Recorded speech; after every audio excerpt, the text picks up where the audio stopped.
The panel cutting jig is very easy to build and easy to use, but it can help you work with larger pieces safer and more accurately. The panel cutting sled is easy to build because there's only 3 pieces.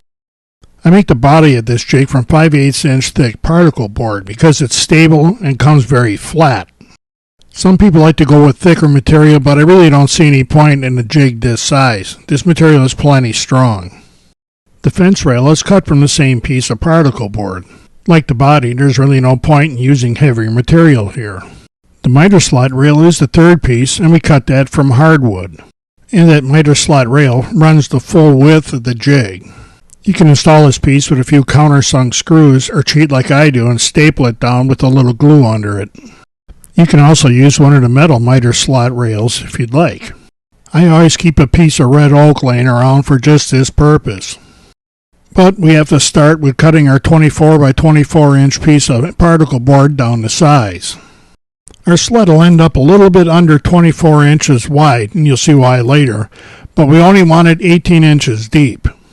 I've tried making them wider and deeper, but they just get harder to handle, and I think that's unsafe.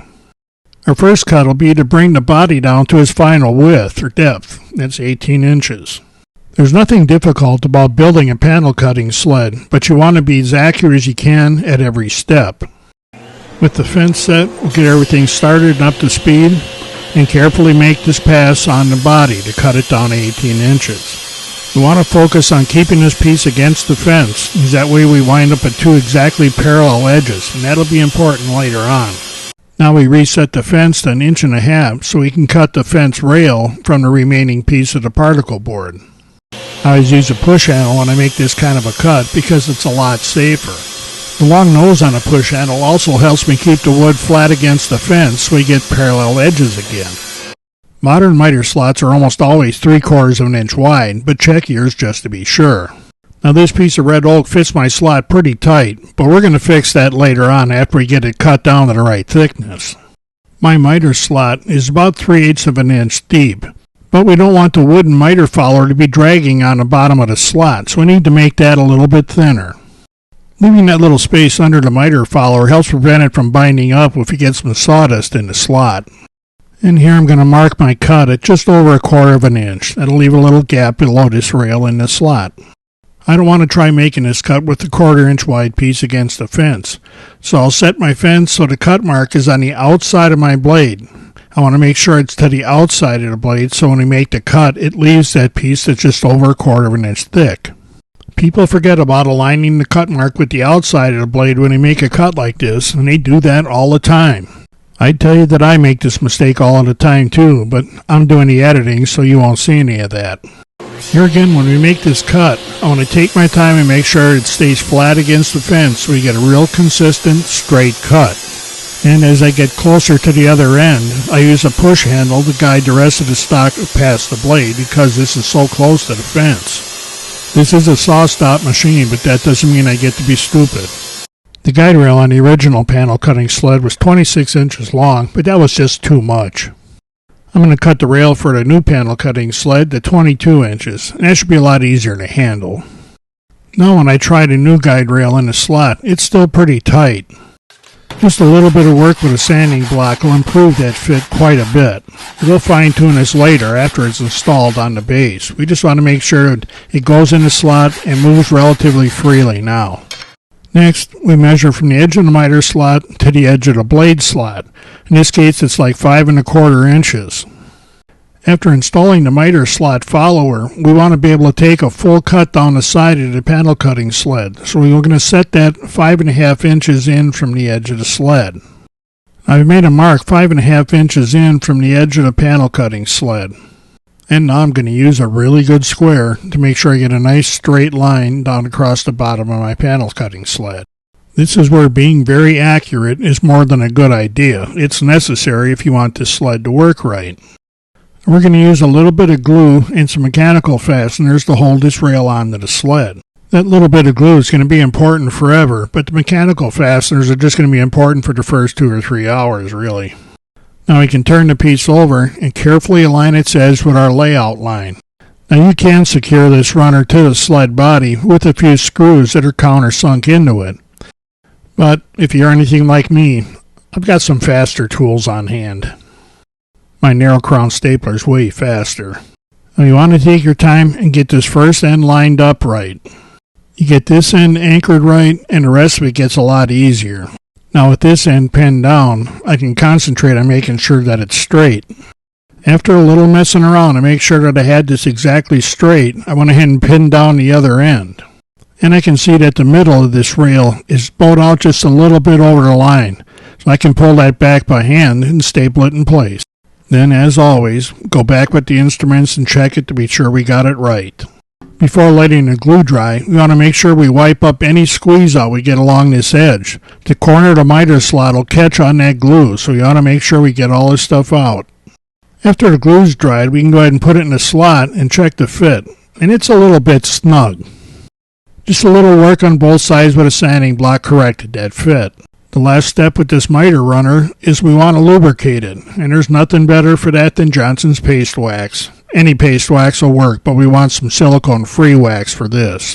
Just rub a good coat of wax into both edges of the miter follower. Some guys wax the entire follower, and some even wax the whole bottom of the sled. That's fine if you want to do it, but we have to wax this miter follower.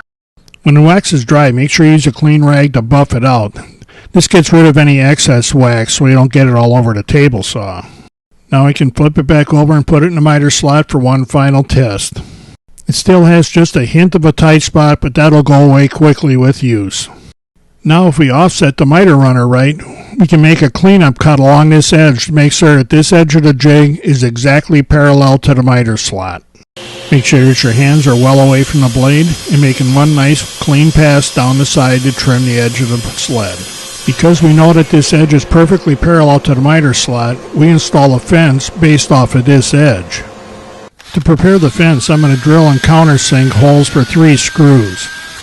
We want to hold the end screws in a little ways away from the edge, and we can put the center screw pretty much anywhere that looks like the center.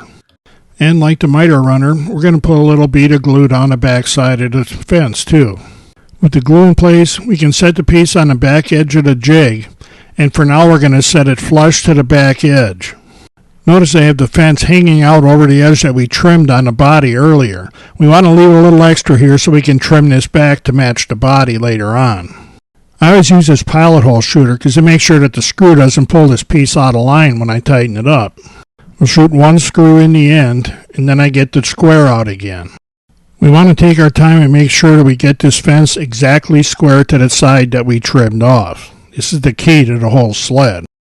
When I'm sure I have it right, I hold the fence snugly to the square and hold all that in place to make sure that this screw goes exactly where I want it.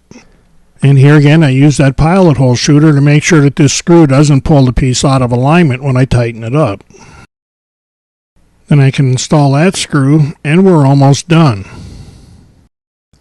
The end of this fence seems to have a little bit of a bow to it, so I'm going to use a straight edge to make sure that the fence is straight when I drill the pilot hole and install the screw.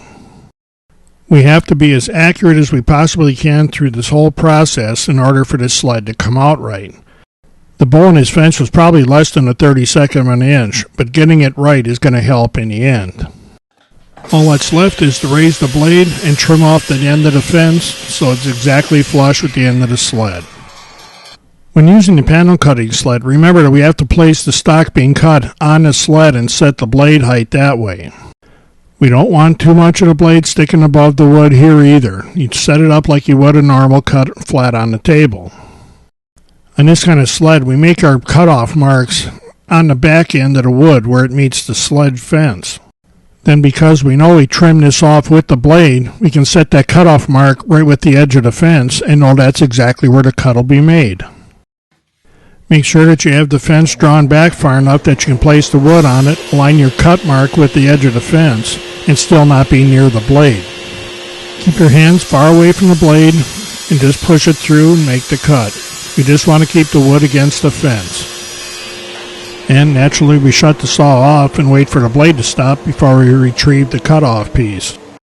And if you followed all the steps right, you'll have a perfect 90-degree cut. And you can see here it just doesn't get any more perfect than this. And there you have it. You should have your own panel cutting sled. Now you can be able to work a little easier and a little safer with larger stock. Like any jig, this one has its limits, and you probably can't throw away your circular saw just yet.